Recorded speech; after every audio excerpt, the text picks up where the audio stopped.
And then so you aseda kese na ye ni nkamfo ntrontrom na de bema okese Jesus Christ da sebre. Yes.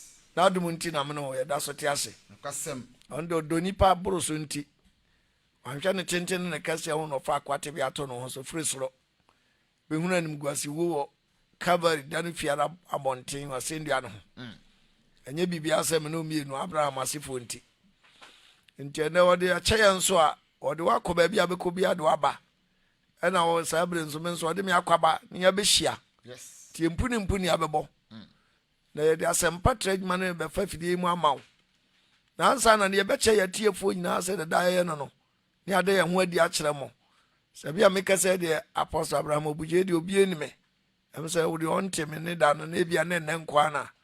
Okroso machine ya wo de no machine akoto na wate de wa hu me de a. Na se ne na metme akase na nkwa na wate me nka. Na do miamia fidie ni furu ma media head. Na Jessica papa good morning from Begro. Onua na ojina ha no a earphone shana so a omiamia no mobile kama no. Ene de ampaye bi twa krakrakra. Bible reader senior wa hene Emmanuel Agbanyazi. Awia obi a onye twini no kan twi ana wa tumi say yes on kronkron no. Emfa ho ne otenten no kase. Onyame ma wa no de amawo. Enti ono na obekenka Agbanyazi Emmanuel ono obekenka kenkasa na de David etiane na achi kakra ko school David Obugyei sanko ne school mu boko ana kam de te machine no ho ono nso echron awasanhwe camera mu Michael Obugyei ono nso ene na adwuma ye mienu enya sam ketra kra na Awurade se ene yenyina fidie so nche UCG abroad yencha friends of apostles omo abrochirefo ene mo amo Ghana ha nyina amo hwe yensa bri Mr. Chereme echia papa Mr. Poku Chereme echia papa na de Awurade di ato yakoma ponso ye mfemre ono o se ONIPA koma mu nsem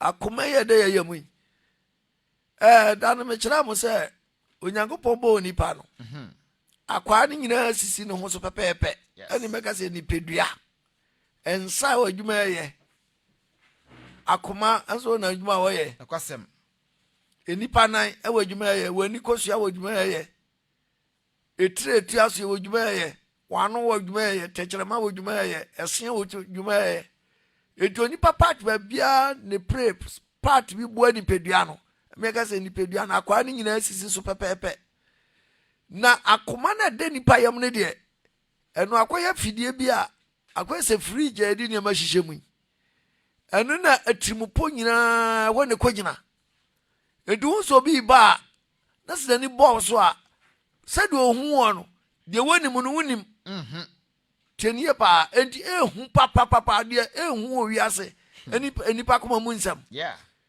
na akoma no eni adwene enenam tienie pa da na me kase wani bo bibi so a wani boss no na de ade na badwene num se badwene num na wugina na adwenwen ho beta akoma ne kase ko fade no pe se ya wodie o se nya wodie o akoma na gi atum no obekọ enan so tu ni nan ya na ensa akoye dwuma ena se wo hwemu ade mani pedua no move obia na mu nyina no ni nsusu ya nyina woni tirim ni nsusu ya woni tirim no e wa akoma num ehu pa ena kra mate ya se asoro baba ko je se amro ba ko nyine ka kra yenu amponsan ya enyumtuni ya woto nyuma suade ya yo awie ya makwanyene ka wokwalebu wow enipa no foro ka no onim so be wia no that be onipa no foro ka no na koma mu nyira no sa kwa imagine ka ono so se fa me kwakwalebu na me kwa yarsa bia na no so enti who say before say yes Christ we dey Romans 10:9 ka ho kakra Romans 10:9 me ba che Romans chapter 10 verses number 9 wase na se wode wano epae mu eka se yes ni Awurade tio wode wano epae mu eka se yes Christ ni Awurade Now the wakuma agidi se onyankopon anya no afiri ewufuo mu a. Na de wakoma gidi tie ati aye ba o. Na de wakoma gidi se onyankopon anya no afiri ewufuo mu a. Obeje wo nkwa. Upe be ubenya nkwa se aje nkwa. Na akoma ano de gidi ekotrene mu. So enti akoma ni na gidi ni betra mu a. Na ma wo kobotre ni abrabo tretre ho. Tie ni pa akoma na de gidi kotrene mu. Na ano de pa mu ka konkwaje mu. Ansa na ano apa mu aka konkwaje mu. Yeah. Ade no kesa. Yɛhwɛ Matthew 12:34. Mebacho Matthew chapter 12 verses number 34. Wasi Matthew 12:34. Wasi enhurutiama. Ko Matthew 12:34 no. Me ko 36 no. 36 no. Wasi na mese mo se. Wasi wo ka kyerɛ me no se Asem hunu biara onipa ebeka no. Munti o. Enti asem bia befiri wanu mu abeka no. Obebu hu akonta atemuda. Obebu hu akonta atemuda. Na wonsam so anu onam bebu bem. Wonsam so na nam bebu bem. Na wonsam so anu onam bebu fo. Na wonsam so abu fo. Yeah. Unwie. Wasi na wonsam so onam bebu fo. Na wonsam so onam bebu bem. Ena atwerefo ne Falasini mu bi ase. So tieniye pa o. Ya wonsam so ne nam ebu fo. Ya wonsam so abu bem. Wa wonsa de wakoma mu no. Eno na anu no pa mu ayeda. Aka. Na me pesa o ya we no. Edu ase wo do anu pa mu ka se Yesu Kristo ni Awurade. Na do akoma gi se Nyankopon anya na afra ufo mu a. Yeah, obejo nkwa. Yeah. Anu ne de pa mu ka ko nkwaje mu. Yeah. What I say enti se me pesa me just say de wakoma mu no. Ebusu ana anu naka. Yes. What I say enti obi plan a before so be yi ni suban bi adi a kire no. Na wo de woni mu na epie. Yeah. Enti akoma na de nipa yam na ehu. Enti nyame ntwetwa bi part ba bi amfiri nipa ho. ONIPA ba bi ehia ne pa ne akoma mu nsam. Nokwasem. Matthew 5:8. Wo de ti obaka sem wa. Matthew 5 verse 8. Enhyira ene wona wona akoma mu atie. Tie. De ka se obi a na akoma mu tie. Enhyira no se wa akoma mu te pa dia. Kwa so akoma no mu te pe. Nipadua no nyina ye han. Endo ase enhyira no obi a na akoma mu te. Na won na obehunu onyankopon. Enti e ka mo behunu nyankopon animu a fili ya gani se nyame na te we ya. Agi sa wo wakoma mu te na behunu nyankopon. Nokwasem. Etu akoma mu nte de nyankopon pa se obehunu se woni e no. Uhuno. Yeah. It means any pan have unkobi. Nokwasem. Because so ka se enhyira de na akoma mu te no obehunu nyankopon a. Nyankopon so nya sase we su na nipa behunu. Dabe. Agi sa bi ase ko hand. Yes. Ana obehunu se nyankopon ni. No not na dwamu. Yeah. Awa bebu aten. Na fe ni ma akọ ne nkyɛn ne nya da nkwa. To ase. Eni na ye so pa kyerɛ wo se wo wakoma mu te no. Una behunu nyankopon. Una behunu nyankopon. Yeah. Eni me pesa bi sa sabre yam no wo kanya mesemi anka trase. Yankonta ya access. Na check wakoma mu ne wa adwenum. Na wa hwɛ suban wo mu. Eni de wa plan wo mu a. Ada se hukum obi o, se ukopra obi o, se ukwaji obi yire o, se ukwaji obi kro, ukobɔ kro no esubia ba mu a. Aye chemba na wo enipadua mu na ye akoma mu no. Ehyem anu aplot ato ho won enti wo be move akwakwaya saade no na na Awurade pesen ka wo yifiri mu a ka babo a yes ka banyi wasomdwe amen tianie papa ento me yate ase wo 2 Chronicles 16:9 tie me ba cho 2 Chronicles 16 verse 9 wase na Awurade ednani achimfa asase nyina so enti Awurade wo we odnani achimfa asase nyina so sa odene den ye ebedi ma wona wona koma edimu e wone ho enti odene den ye bedi aboa obi a na koma di mu wane ho no ana odene den ye e back o e support o no di aboa yes edi nya obi a nyame di boa no tienie enti wakoma mu sa brade na wom so pese brade di boa wo de a ene wakoma mu ti de a na wakoma mu ya ewa adwempa de a ene na Nyankopon se onu so de tumi ebata wachi ebe back wo apushi wo amuvu so da be bia betie be nkunim de be de ebeba tienie enti me ka pese mi anti Jeremiah 17 na no obeka se mu atie Jeremiah 17 verse 9 wase akoma wo hoi ana wase akoma na de che nipa mu no a aye chemba no a eniema gum a aye se fridge ade ne masie mu wase akoma wo hoi eye nkontompo asene ade nyina akoma ye wo nipa ye mu se what means nkontompo aye mu ma se twom wase akoma eye nkontompo chen ade nyina na eye ensambone para ensamoni wom se onipa bekun a Awurade akomam no bitimi hware nyonkwa nim saa de etu ahye no ho no adada wa na no adefa defa wa yenkoja ma na mekohwa de wa mesre wa na sese no amini nso se obekun na kodu ba bia wa yitu de akyerɛ wo so paa de to na si wo moma so aboase sɛ panyan ama pie watiko waku no bi atumi afase kan de ato ne nyonko munim breko na onnim sɛ saa ne beto no ka saa ne beto na nkɔ ne wo move kwanko eni sɛ wiase ayehu wiase hu aye nyina wɔ nipa komam nipa komam asɛm nti ama wiase ayehu obi ka akyi no atwo sɛ nipa tirim nipa tirim de wɔ nipa tirim no ɛno na yakoma na abu afa so a aba adwene nom etu akwa kodi bɔne atia ne nyɔnko nipa na tie de babro no ka wase akoma wɔ hɔ yi ɛyɛ nkontompo sen ade nyinaa kye ade nyinaa na ɛyɛ nsɛmbɔne paara akoma yɛ nsɛmɔne paa na hwan na obenya mu hunu yɛ hwan de behunu ne nyɔnko akoma mu me awurade ɔno awurade nko a ana mehwehwɛ akoma mu na mesɔ sawa mehwɛ ɔno ɔsɔ sawa hwɛ mema obiara sɛ de n'akwan teɛ no bɛti obiara ka sɛ de n'akwan yɛ dɛn ɛteɛ enti mesrɛw sɛ bɔne wɔ tirim asakra na Nyankopɔn de obiara sɔ bɔne sɔ katua bɛyɛ dɛ ɛbɛma no tienie enti mepɛ sɛ bo a wotie mi ubisa wa ho na wohwɛ de wo mu de wo wadwenem sɛ yɛ papa na sɛ yɛ bɔne a ɛno Nyankopɔn sɛ menka nkyerɛ wo sɛ akoma yɛ nkontompo na yɛ nsɛmɔne no Nyankopɔn kwa na hunim de wo nipa komam etu no nua nam ho a onim de wadwenem ɛwɔ wadwenem o na pa na nsa abrante bi na na meka obi nso kɔma no ayi kalipo sɛ wɔnom amerikɔ afa ne kaa ɔno mpa ne kaa ne yɛ kaa kɛseɛ yi a ɛyɛ ɔmde fa pie wɔta bio ɔsɛ ɔmenkɔfa ne goose bi ma no na wakɔma ne kalipo a wɔde ayi volume 5 osahia gu mu na abrante nso nim na wagye kalipo yi watwe no fofofo a ɔtwe ya wada hate wɔka anim a ɔtam no to nkyɛn bɔkɔɔ ɛna ɔfa kii no tu kaa no eti pa wɔde kɔ wahu ne wiase adu ɛdɛ sɛ wone obi nam a na koma mu na sɛ wo steady nipa ne yie paa sɛ ne ne yɛ bi bɛhyɛ bibi kakra kyerɛ no atwe ho ho afiri ne ho anyɛ saa paa deɛ a Jeremia 9:8 ɔse dɛ Jeremia 9:8 was one tɛkyerɛma ɛyɛ agyan a ekum nipa wate sɛ nipa tɛkyerɛma no wase a no hwetahweta sɛ agyan a ɔde kɔkum nipa o ɛna da asɛm na ɛka nipa no sɛ no wantwe ya do de bebi tiwani o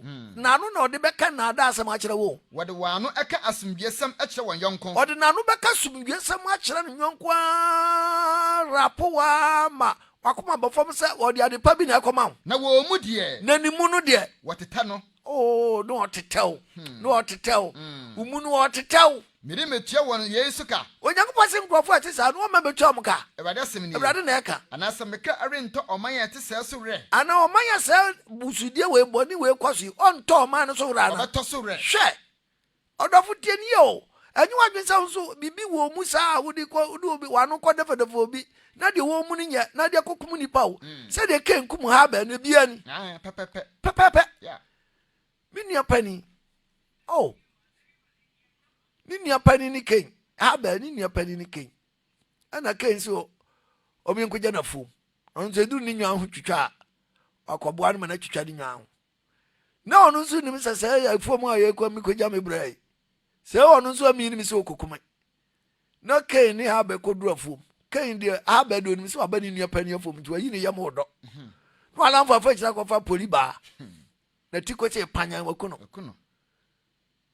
na mogya no sofo mogya no tiam frɛ nyame wɔ soro yes ada entimanyo bɔne ne deɛ wobɛdi ne deɛ ɛyɛ bi kura me ka kura obi tie me ne bu afu sɛ no sofo kura me business no person sɛ nana ɛnyɛ sɛ me pesa me sɛ o business e o na wungu nkɔmai na da bɛka nsa gubo no obo sa nanka sɛ na sabre na nanka nyame fam so ayɛ dɛ aboa wo enti mo wadwe nya sharp bɔne yɛ bɔne papa yɛ papa enti firi bɔne ho na yɛ papa na ma adwempa mra wutirim na uchemba na yakoma no no fa nneɛma pa yɛ dɛ esie mu na moa wunia na nye de bɛbra wunia ase nye de bɛkum wunia nye de bɛyi wunia kra firi ne ɛbɛgye wunia kra firi ne nsam wate ase enti hwɛ wakwam yɛ enti na ɔsankafo 7:26 ne tie Solomon asɛm bi ɔka watie Ecclesiastes 7:26 wasi mahunu deɛ ɛyɛ nwono asene owuo Solomon se ɔbɔbra na brabɔ no ɔbɔ no okohu ade anyonyonyon bi a do kɔhyia na kyinsan ko wi kura nkɔpɛ na hu deɛ anyon pa akyi owuo ɔbaa na komam ɛwɔ fidie ne asɛw ɔso ɔbaa bi okɔhyia no so na komam wɔ fidie ɛne net asɛw asɛm ni Nti abrante oba na ne koba no wonim ne suba ne na kwampa ahu no watu abare no hwa no ama amro ba samawia wo hwa no ba ya mpa ne sa tutu ko mu no wamfa nko bia ba mo anko buru tita wo kakra wa shobotom no wani baba ho so no na sister na yiko oba na kuma mu afidie oba no wanyemo asie o the period apa ho ba wa mantini opobi dia hye no waja se nti kuma mu afidie ne se obedine ho betwitwiwa na ne koda wie pa within 1 month pa no was me no nanyem me no nanyem ma misika ngwa se na nya sa me ka kire wo yere na ho pu bri usama na why sika no kwa kasa se why na why na o de ama no we to obam no one okro no wa me pasa me ma tia sese o se oba bi okohia no na kuma mu afidie eni asew na ne nsa ya homa na de osi nyankopan na wa so nyankopan no hu se oba na san bi be show wo ho amo atwo ho aye de afre ne ho na de boye di de hu se oba na obeche no oba de no be show moto am se wanya oba papa no me ka cho mo se ubetiti wani no no aye o se pasaku aye o se bribro no aye o se defe afo be free gari adi no akoda ata se enti akoma na woni pa yam ehu akoma ehu enti bisa the proverb 2:10 me ba cho Proverbs 2 verse 10 was se nyansa ebe wakoma mu hwe enti nyankopon nyansa ba gya akoma mu fa na nyansa ba wakoma mu na nimdie esa wo kra ani a na se nyame nim dia no eso wo kra ani a adwempa ebehwe wo so afa wonam adwempa nkwa na ade benantia na adwempa behwe wo so na entiase abo ho ban afa entiase bebo ho ban na ayu afri bone kwan mu afa sa adwempa bo wakoma mu a ebeyu afri bone akwam ene onipa a oka ensem akontonchi ho enipa oka ensem akontonchi no hunu kra ho fa na damfo afri wona waja akwantene ho ekonante esum kwan so wo aja kwantene ho akonante esum kwan so no umfa ho mo da wona wani agibone ye ho omo mani je bone ye ho no odi bone akontonchi sem ho ahurusie no mudi bone ho akontonchi sem ho ahurusie no wona tempon achiachia omo atempo achiachia na wona kwan adane dane omo akwan adane na ayu afri oba na nani ensem se jankopon nyansa betra ho mu akoma mu a ebeyu afri oba na nani nsem afri oba hoho oka adokodoko sem no nsem afri oba hoho a oka dokodoko sem no obeyu afri ne nsem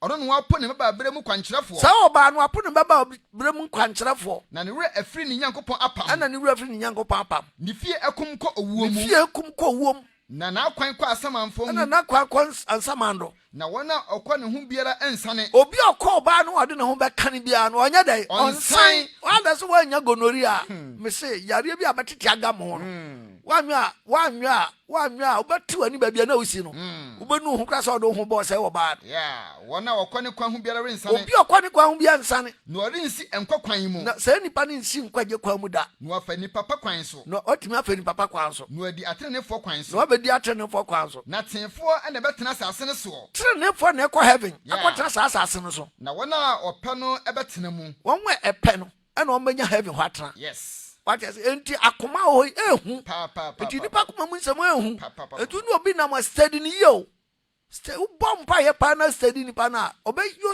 show sambi e da ho konkron be mu ohun se de nipa no movement ye de etie me na me ka kira se Nyankopon ma ne benta nkoto amani mu sa o enti hwa kwa mu ye pa 1 Samuel 16:7 udetie 1 Samuel 16 verse 7 was in the wadi ka kira Samuel say Abraham Samuel Azaya ma no okwahye omo asofo no ena Abraham ka kira Samuel say enhwe ne ho tebea ene nipadua tentene ye obu a utu so oson ware oye brane pa out means anka say nyame sunsum trane mu danko ohunu enipa emobo no dabi na Abraham ka kira Samuel say enhwe ne ho tebea ene nipadua tentene ye asofudie na wukosi empanidie na wukosi no ana asofudie na wukose no ana mitumi na mesefa koma mema no me ka cho ma Samuel wukwa enhwe ne ho tebea enhwe nipa ne ho tebea ene nipadua tentene ye ene nipadua tenten oye na mempe no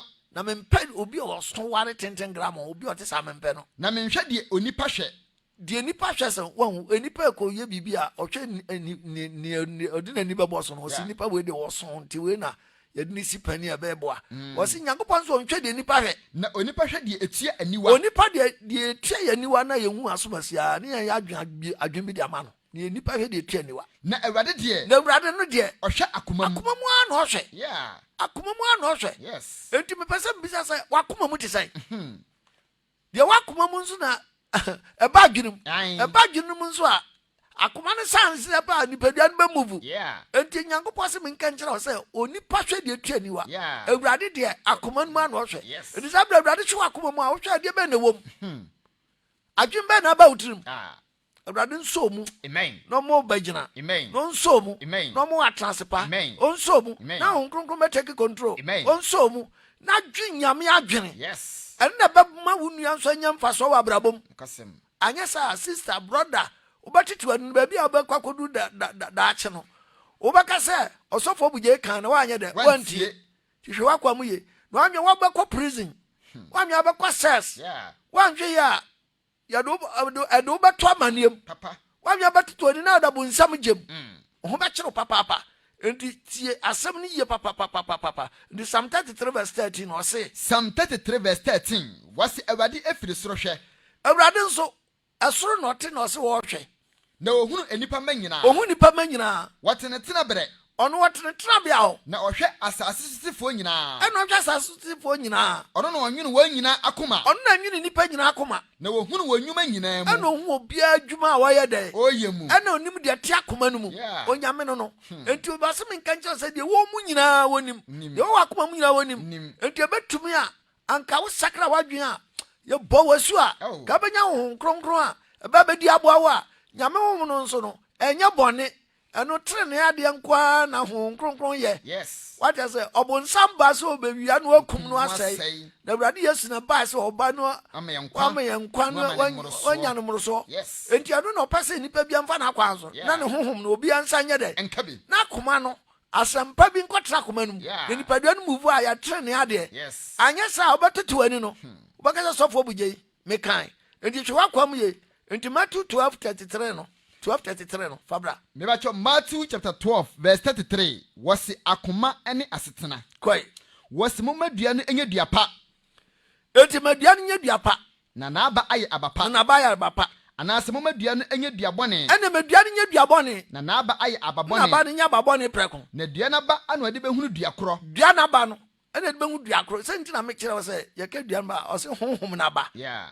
honhom na ba the fruit of the spirit o kyerɛ yɛn sɛ wɔdɔ no ne nneɛma no wo bi a na sɛ yɛka sɛ honhom kronkron tu mu a aba a wobɛsom yɛn hu sɛ nyame honhom tu mu ni ɛna o kyerɛ mu sɛ momadua no enye dua pa dua madua no nye dua pa na naaba aye abapa na ba nya abapa anase momadua no nye dua bɔne na naaba aye ababɔne na dua na ba anu ade behunu dua korɔ dua na ba ɛna ehu dua korɔ nti amangu na ba ne hu sɛ amangu ni pa ya ba ne hu sɛ pa ya ni yes ebisa haban bi owura ma ne pa ya haban sɛ the same as Habana, but a swan about difference a woman. Yes.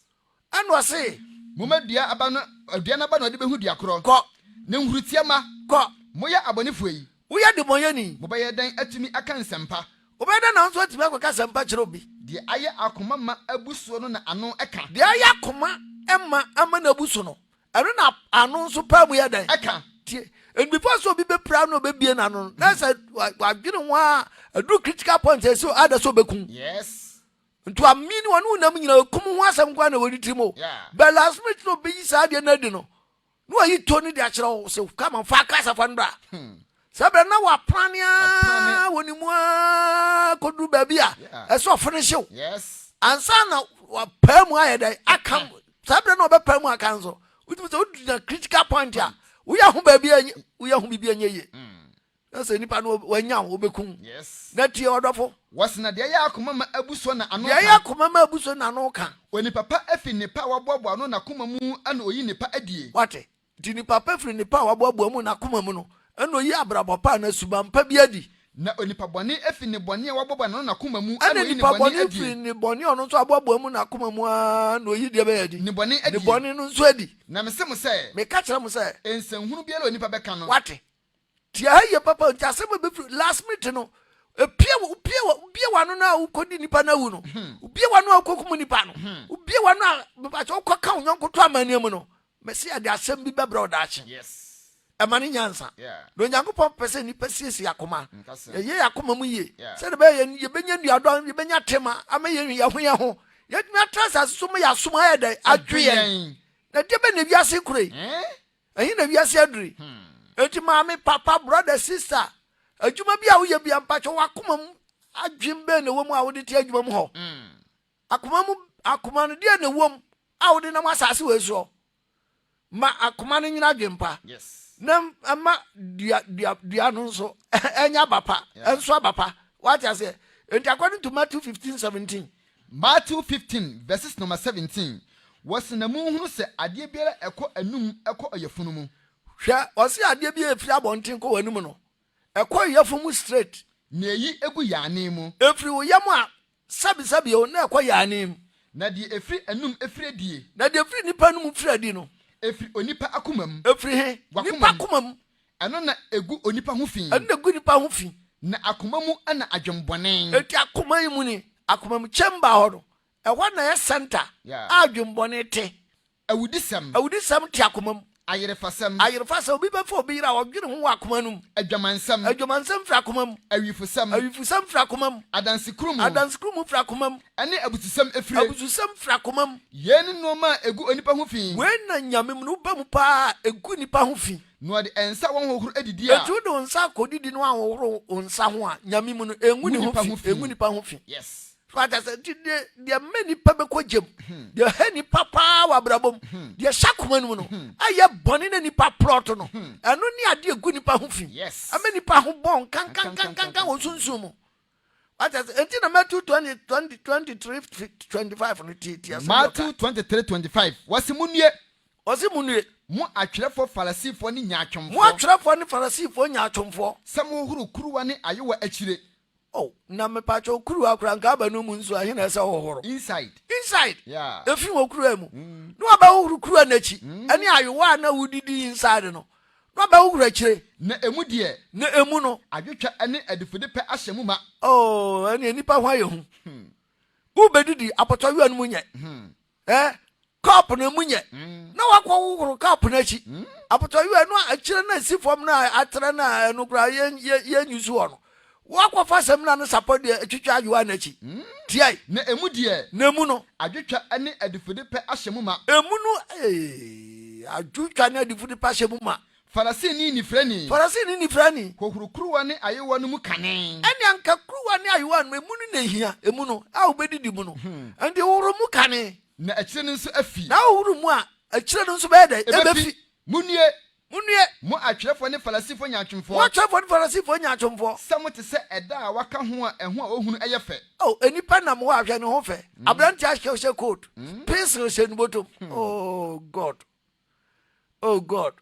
abranti anam ho address fine ohia koke oh god koke no wo hia so obi ho engine of hair ya no ko hia koke no se odi kodi boni o ose wasimunye dio mu atwerefo ne falasifo nyaatwemfo kwai samote se eda a waka ho a eho a ohunu eyefe ukwasa metra uri ahwe se metro you be naso kama abranti nam ababa we nam hwatade ne dressing hwene duko abo hwene watch abo no hwene mpabo bi wase hwe spray no ho hwehwehwam hey na inside wagon samote se eda waka ho ehu ohunu ya se ka eda ya ka ho ehu ohunu ya fefefe na emu die na emu no kobubu cemetery wa na eda no kobubu a emu no efuru no mpani efi ayemu ma efuru no mpani efuru no ayemu ma se to sara nso ana mote se enipatrene wa nipa ni sa na nipa ye na mu sese bebre ay se nipatrene wa nipa nim na mu die na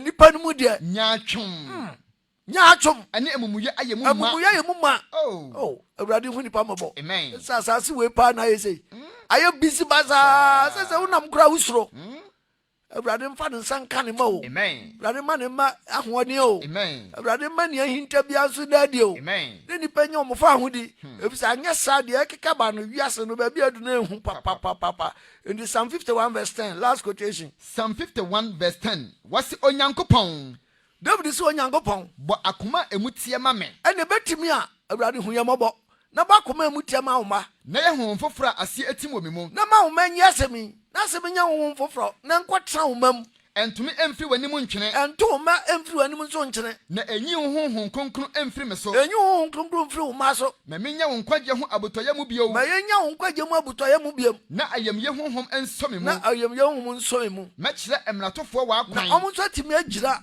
na nka ɔmo atomra no yansi atimi akyerɛ mratofoɔ wo Nyankopɔn w'akwan ɛne ne bɔnyɛfoɔ adane aba wo nkyɛn na nka de bɔnyɛfoɔ nso anka ɔmo nso atimi aprichi aka kyerɛ ne bɔnyɛfoɔ no ɔmo nso adane aba wo nkyɛn Onyankopɔn me nkwagye Nyankopɔn gyimi firi mogya ho fɔ mu mogya ho fɔ de yie firim ɛne me tɛkyerɛma na antotere no ho ahurusie dwom na ma yɛ tɛkyerɛma nto tere ne ho ahurusie dwom yes enti Awurade sɛ wo yɛ ka saa de a ɛde ne wɔ kyerɛ yɛ de Hezekiel 36:26 mebatwɔ Hezekiel 36:26 chapter 36 verses number 26 no mebatwɔ ɔse na mema mo akoma foforo ɔse sia bisa ne de a menka nkyerɛ obi a ɔte asɛm sɛ ɔde n'akoma gye deɛ mekan de a Nyankopɔn sɛ wagye atom ɛne ɔbɛmo akoma foforo na mede honhom foforo mahyɛ mu mu ɔde honhom foforo bɛhyɛ mu na meyi ɔbo akoma afiri mo honam mu ɔbɛyi bobo akoma na afiri honam no mu na mama mo honam akoma mama honam akoma ɛmmerɛ na mede me honhom bɛhyɛ mu mu ɔde ne honhom kronkron ahyɛ mu na mama mo nante mahyɛdeɛ na so ɔbɛnante Nyame akwan so na mahwɛ mahyɛdeɛ ɔhwɛ ayɔ Nyame ahwɛdeɛ ayɔ yes asɛm no nante amen ɛma ho ban amen protect you amen defend you amen ɛnhyɛ wo ma amen na ma good direction yes in the name of Jesus Amen. Amen. Amen. Amen. Amen. Apostle General.